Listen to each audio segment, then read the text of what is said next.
Hi, my name is Bob Strickland, and I just want to say that it was truly an honor to have served with Chip in the United States Air Force back in the late 70s, early 80s at Langley Air Force Base. And above that, it was a pleasure to be in a band with this guy. I mean, we always had such a great time. He was such a positive influence on all of us. But him and Lewis and I had the opportunity to make music and spend some time, a couple of years, really just a short time. But I'll never forget those times. Those were some of the best times of my life, and I'll cherish those memories for as long as I live.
Hi, my name is Lewis Harris, and I wanted to tell you a couple of things about my good friend Chip.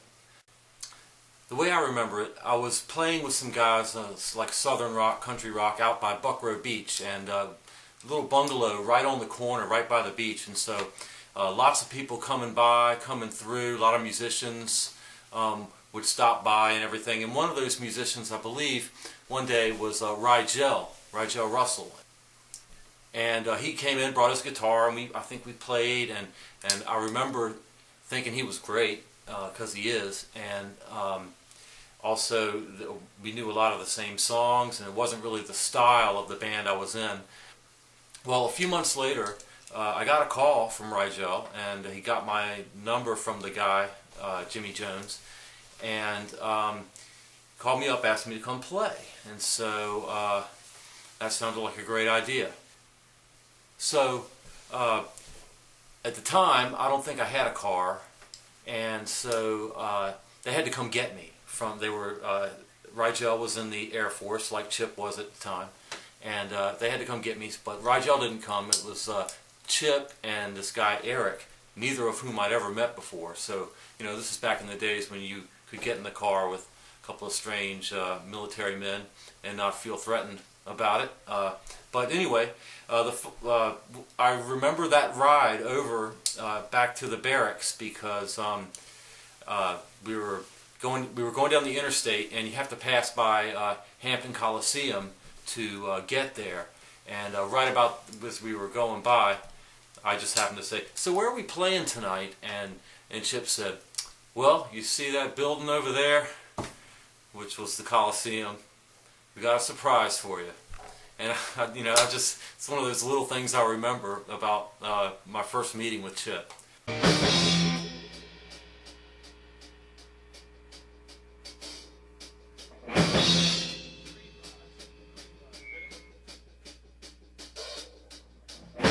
Generals gathered in their masses, just like witches at black masses. Evil minds that plot destruction, sorcerer does construction. In the fields of bodies burning, as a war machine keeps turning. Death and hatred to mankind, poisoning their brainwashed minds. I love you.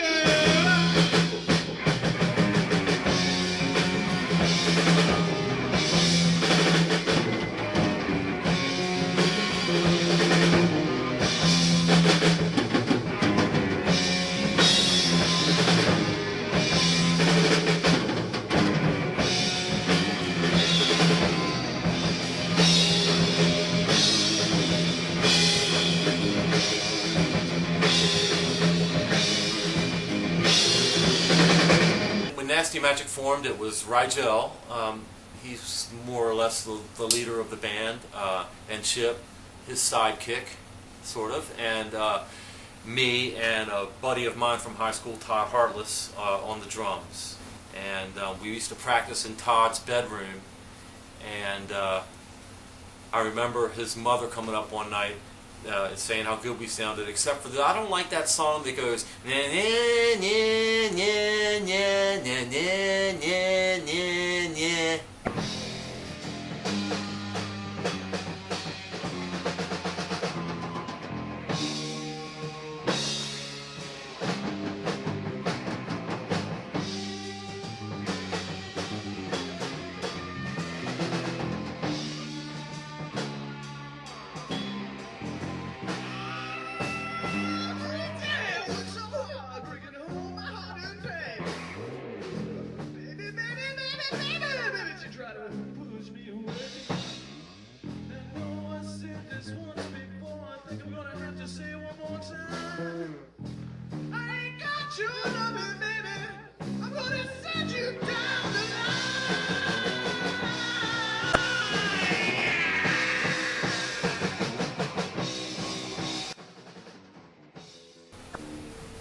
We used to play at this club called Das Wald Cafe, and it was a German restaurant, and in the back they had a little banquet room, and so we would play there. And the drinking age at the time was 18, but not everybody in high school was 18, but that did not stop them from coming to see Nasty Magic at the Das Wald Cafe and getting their drink on. That was some really good times, and I was a rock star at my high school my senior year. Still couldn't get laid, but what are you going to do? I'm the bass player, right?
Chip was always so positive. He had the best disposition about life. I mean, he was always so much fun to be around, and we just had great times together. But he really inspired me to be a better musician. We couldn't play the easy songs. He and Lewis had to pick the most difficult compositions by the bands that were popular at that time, Rush and Led Zeppelin and really the powerhouse rock bands, and they weren't the easy songs. They were the toughest songs that they could find, and so we would spend hours and hours trying to learn those songs, and I tell you what, it just made me personally a better musician. I played some things that I never would have thought that I would have played. We just had a great time together, and I love those guys, and I'll never forget those times.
Chip had a turntable out of his trailer with the 16 speed, the half speed, and so we spent a lot of time slowing records down, figuring out the solos for guitar and bass for that matter.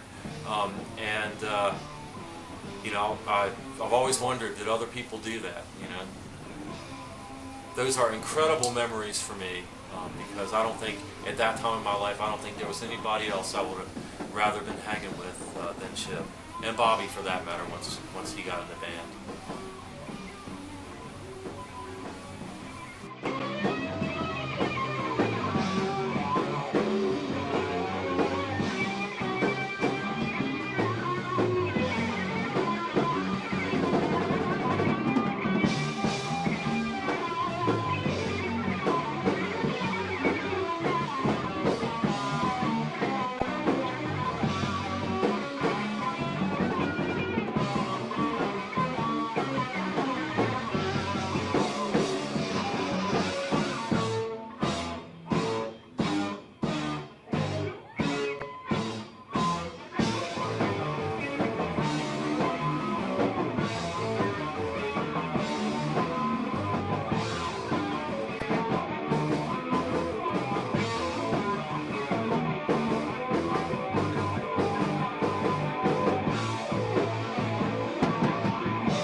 Well, as fate would have it, you know, Rigel got a transfer, and so that left Chip to be the guitar player.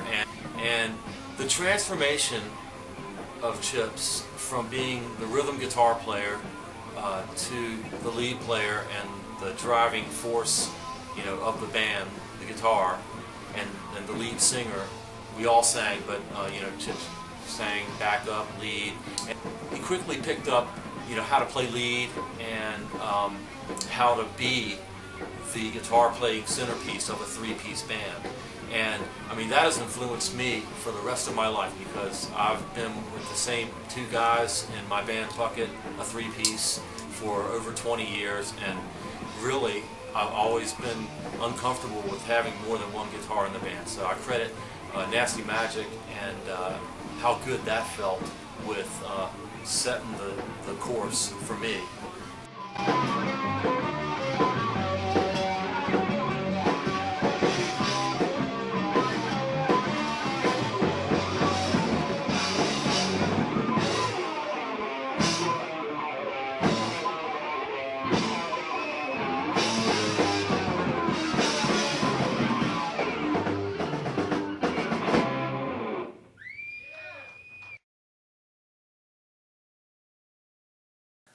I'm reminded of this one particular gig that we had, and you know, we were in Hampton, Virginia, and we decided, well, let's get this agent and to get us going here, help us find some gigs. I can't even remember her name now, but anyway, she got us this gig in Farmville, Virginia, and so this was about, I think, a 3-hour drive, 3 or 4 hours from where we lived, and so we rented a small camper, like a 12-foot camper, and piled our $5,000 worth of gear in this camper. You know the story, right?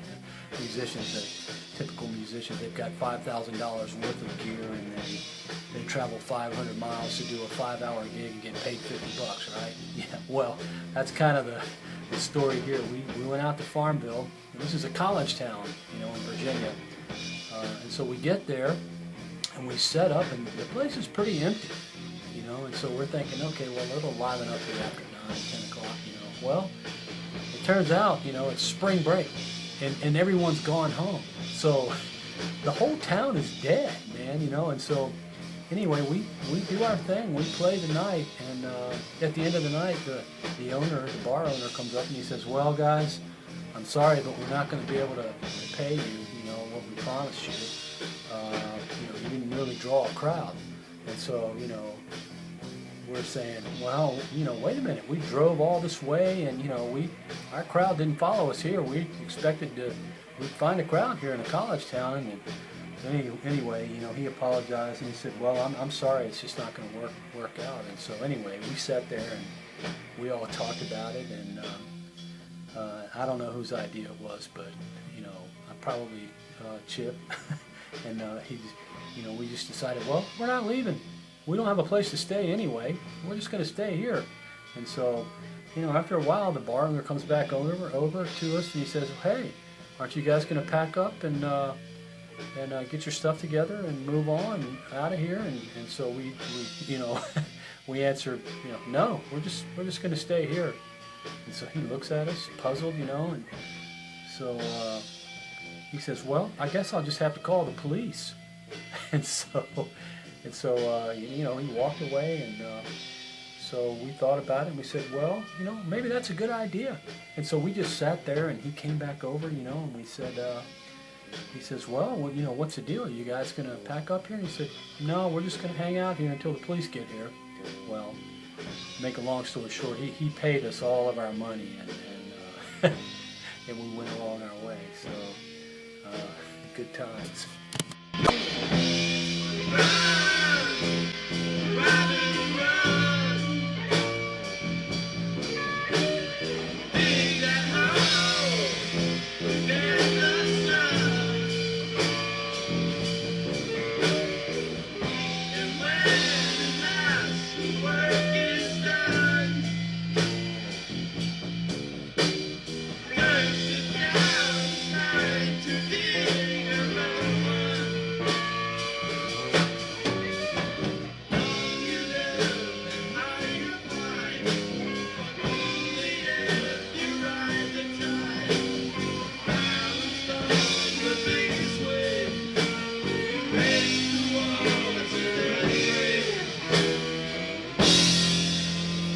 Nasty Magic played some of the clubs around town. We had a few that we were frequenting, and we played all the military installations, of which in Tidewater there's many. There's Air Force, there's Army, there's Navy, there's Coast Guard Station, and we played them all.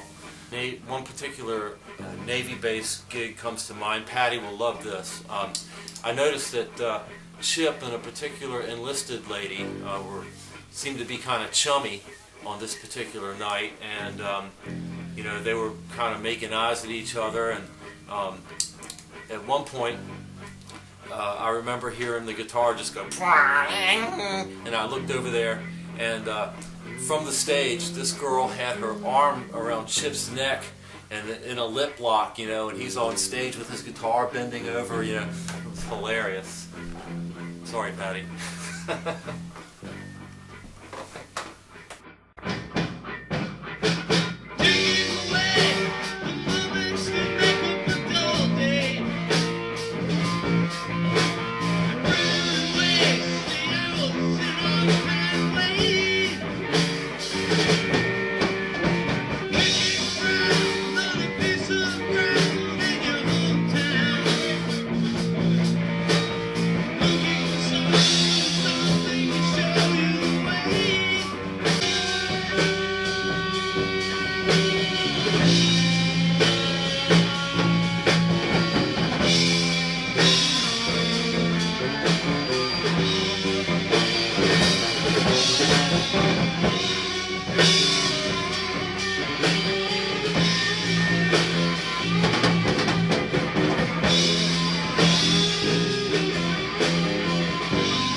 I wouldn't be the man I am and in the position I'm in of doing the great things I do every day without Chip in my life. When I was a 15, 16-year-old hellion, you know, he would always tell me, you know, hey man, you got it in you, believe in yourself. And one day I'd never played in front of people before. I'd been to the Nasty Magic practices. Woo! Bobby Joe, Strickland, and Lewis Harris. And they were playing at a military police picnic in Langley Air Force Base in Virginia. And I made it known that I wanted to get to play a little bit, whatever. And I got him played, and Chip goes, what do you want to play, Johnny Be Good? And I was like, no, I want to play YYZ. And he was like, hell yeah, we can do it. And I did it. And that was the first time I ever played, ever, in front of a crowd in my life. And the head rush I got from that put me on my career. I was on the road for 11 years playing in bands. I've done so much. And a lot of it is due to Chip. Glasses going back on. See the smile, that way you can see the smile. Anyways, I'm not going to make this long and drawn out. I just wanted to thank Chip in my heart. I know he's looking down at me and smiling. And I get to do a front of house sound gig at the Kennedy Center in D.C. next weekend. When all it was a little King Street hoodlum. Stayed out of drugs, stayed out of everything, and music was my life because of Chip. And Bobby Joe, and Lewis Harris. And I can't thank each and every one of them enough. And I just moved in today to my new place, so this is my wine glass. I'm drinking a Moscato that sucks, but Chip, my brother, my friend, here's to you.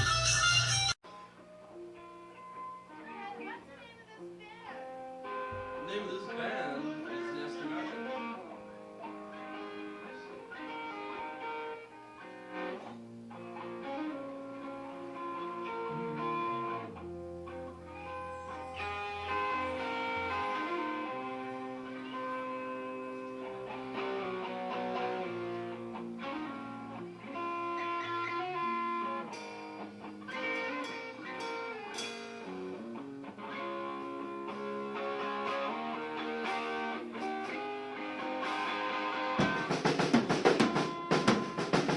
She's walking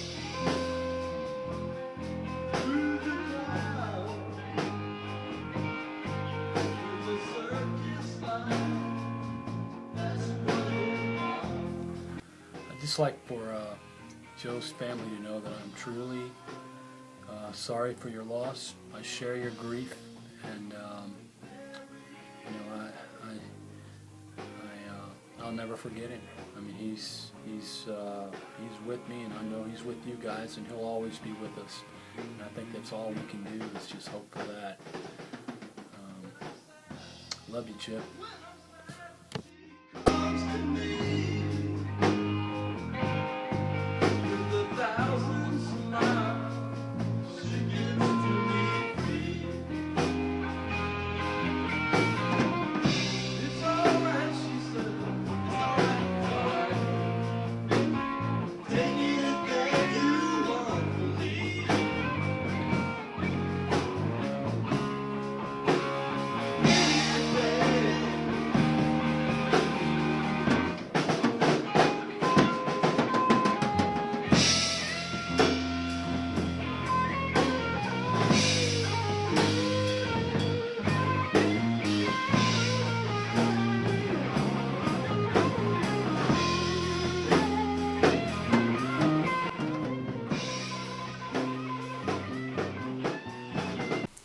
So what I'm always going to remember about Chip is the passion and determination in his approach to music, and you know, just about everything in life. And You know, if that's not what it's all about, I don't know what it is.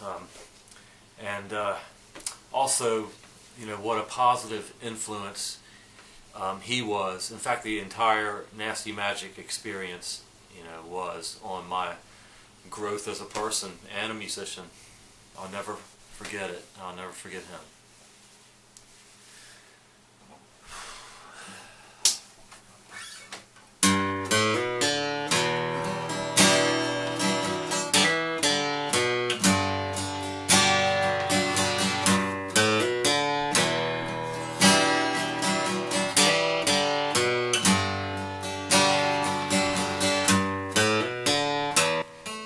You know, if anything, being in a band with Rigel and Chip was good for me because, you know, my parents actually respected and liked them, which they didn't really have those feelings for any of my other friends, and rightly so.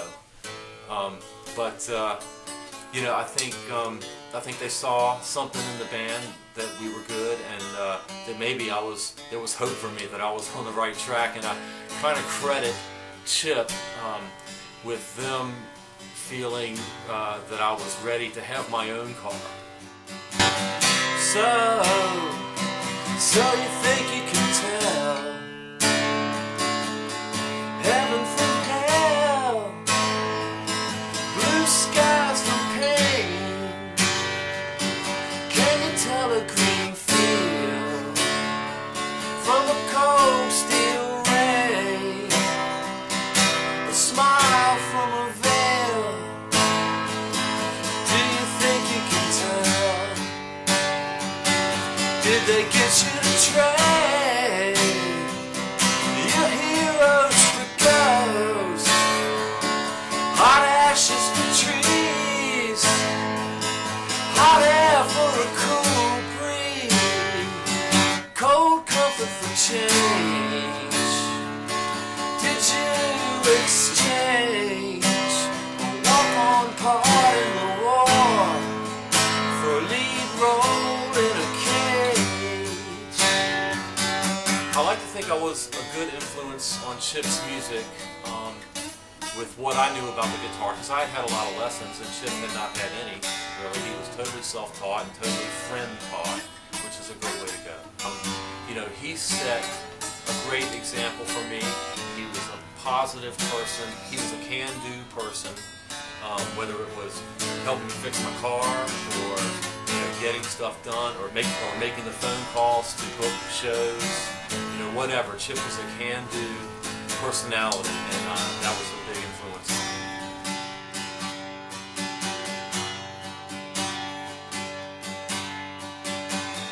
How I wish you were here. We're just two lost souls swimming in a fishbowl, year after year, running over the same old ground. What have we found?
switch on the lights. And Mr. Tom Henry on the sound, let's hear it for him. Yeah. They're working just as hard as anybody around. Now for the crazy man on the bass.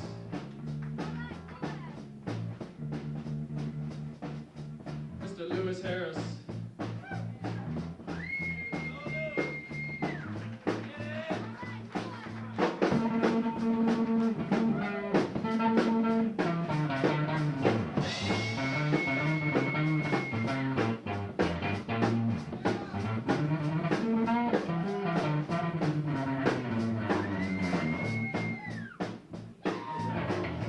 Mr. Lewis Harris, yeah, let's hear it for him.